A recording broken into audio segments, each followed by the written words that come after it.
and welcome to LTV News. I'm Daniel Adam and these are the day's top stories. Thousands of pro-government supporters march on the streets of Cairo.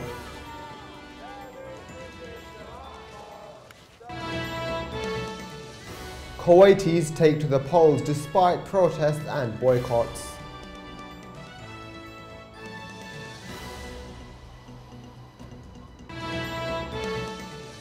And Germany's ancient Nuremberg market opens for Christmas trade.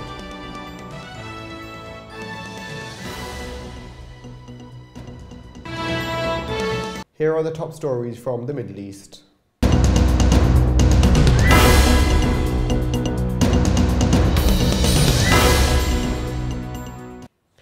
Here are the top stories from the Middle East.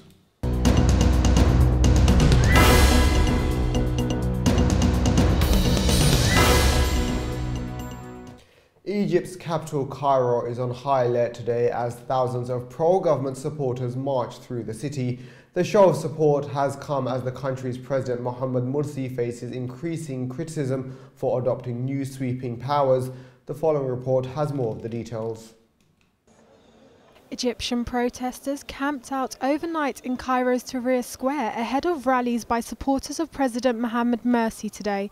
An opposition leaflet distributed on Tahrir had urged protesters to stay. The Muslim Brotherhood and its allies said that they would avoid the square during the demonstrations. Tens of thousands of Egyptians protested against Morsi yesterday after an Islamist-led assembly raced through approval for a new constitution in a bid to end a crisis over Islamist leaders' newly expanded powers. Morsi said a decree halting court challenges to his decisions, which sparked 8 of the protests and violence by Egyptians calling him a new dictator, was for an unacceptable stage and aimed to speed up the democratic transition. But the opposition say there was no need for him to take these new powers. Gaza's fishermen say they are increasingly targeted by Israeli forces as they try to fish in international waters off the area's coast. The complaints have come as Israel says it has in fact loosened its sea blockade by allowing fishermen to venture further out to sea. However, those on the ground say that's not the reality. Fishermen in Gaza say they're facing daily harassment from the Israel Navy despite Israel's recent relaxation of fishing restrictions along the coast. Israel doubled the distance it permits Palestinian fishermen to operate into 6 nautical miles from the coast following a ceasefire between itself and Hamas, who controls Gaza, on November the 24th. It was seen as the first sign that Israel is ready to consider easing its economic restrictions on the coastal enclave, but Gaza's fishermen says they still have the freedom they need and the best fishes are further beyond imposed border by Israel. The fishermen say they are constantly intimidated by the Israeli Navy and are restricted of the basic right to even fish in the sea.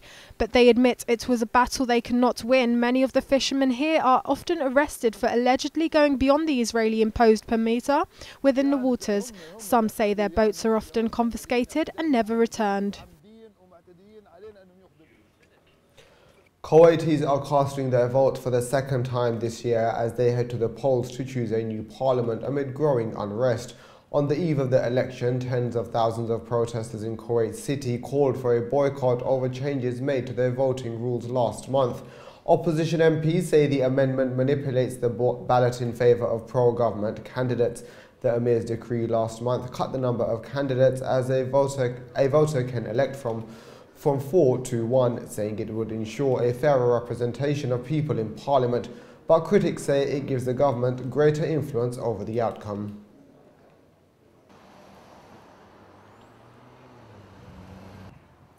More than 220 people have been injured in Tunisia as protesters clashed with riot police in the country's capital. For over a week now, demonstrators have been demanding that the government does more to tackle the unemployment rates, and although the Islamist authorities say they have, most say it's not enough. Up to 10,000 people protested again in Tunisia's Siliana city rocket by recent clashes in which more than 220 people are believed to have been injured yesterday. The demonstrators are demanding jobs and clashed with police this week in Siliana, a city of the edge of the Sahara whose inhabitants have long complained of neglect. Friday's protest came up as the top United Nations human rights officials accused Tunisia's security forces of using excessive force to quell the protests.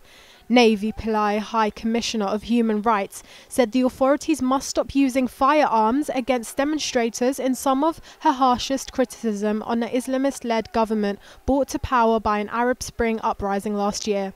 The tactics used to put down the protest this week have also stirred anger amongst secular politicians in Tunisia who say the government is advocating the kind of harsh policing long employed by ousted autocrat Zine al-Abidine Ben Ali.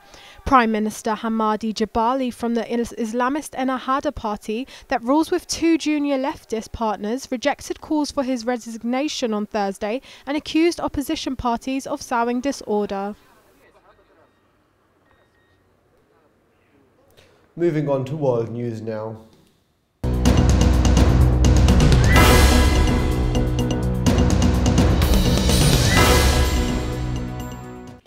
Bangladeshis took to the streets today to mark World AIDS Day. It's believed that more than 70,000 Bangladeshis live with the incurable virus, and those who marched say they want people to be more aware of the issue.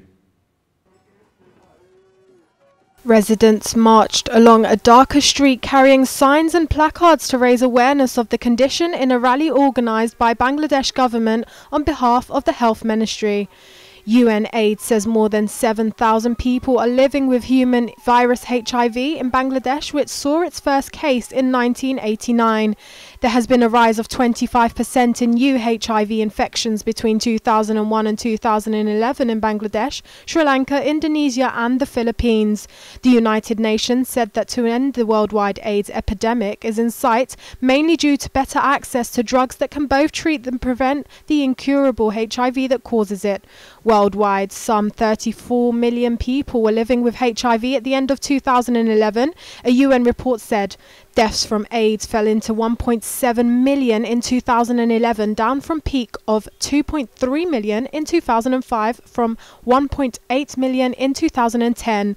The number of people newly infected with HIV, which can be transmitted through blood and semen, is also failing globally. At 2.5 million, the number of new infections in 2011 was 20% lower than in 2001.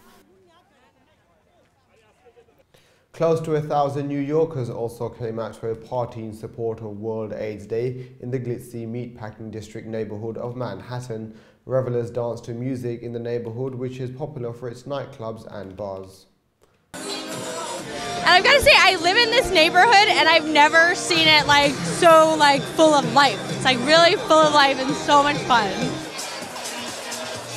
It's an amazing cause, you know. I think that this is something that people should take forward and take action in having big events that people, because a lot of people don't like to donate because they're like, oh, well, maybe I want to spend money elsewhere. But you know what? If you give them an incentive to just have fun, and guess what? This is benefiting something, it's a win-win situation for everybody.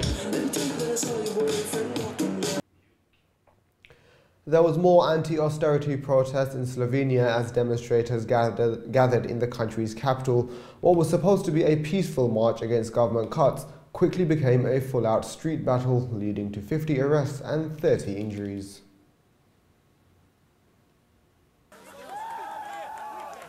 It started with flowers but quickly turned to chaos. Thousands of protesters in Slovenia crashed with riot police yesterday outside the capital's parliament building.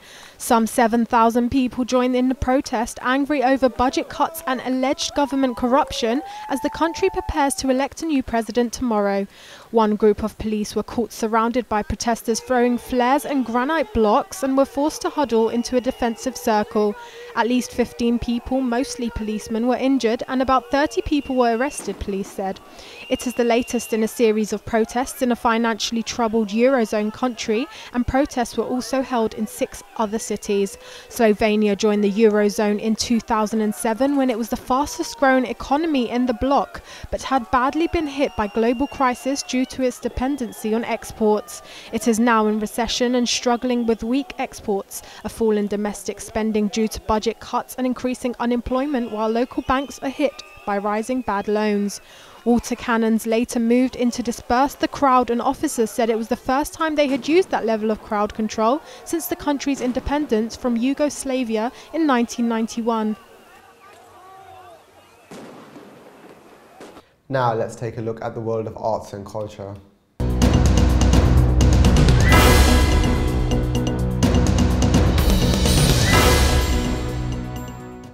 The Nuremberg Christmas Market, one of Germany's oldest and best known, was officially opened last night.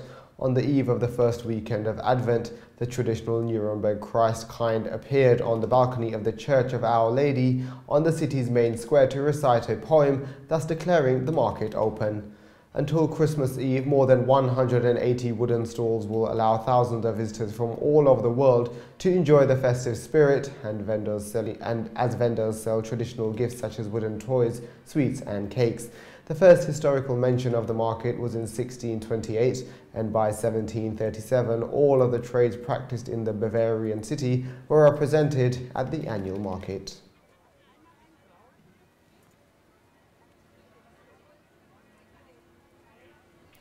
That's all we have time for, but before we go, let's take a look back at the day's top stories. Thousands of pro-government supporters march on the streets of Cairo.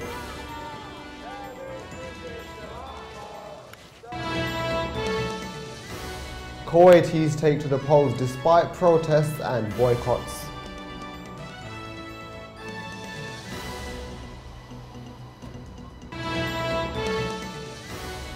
And Germany's ancient Nuremberg market opens for Christmas trade.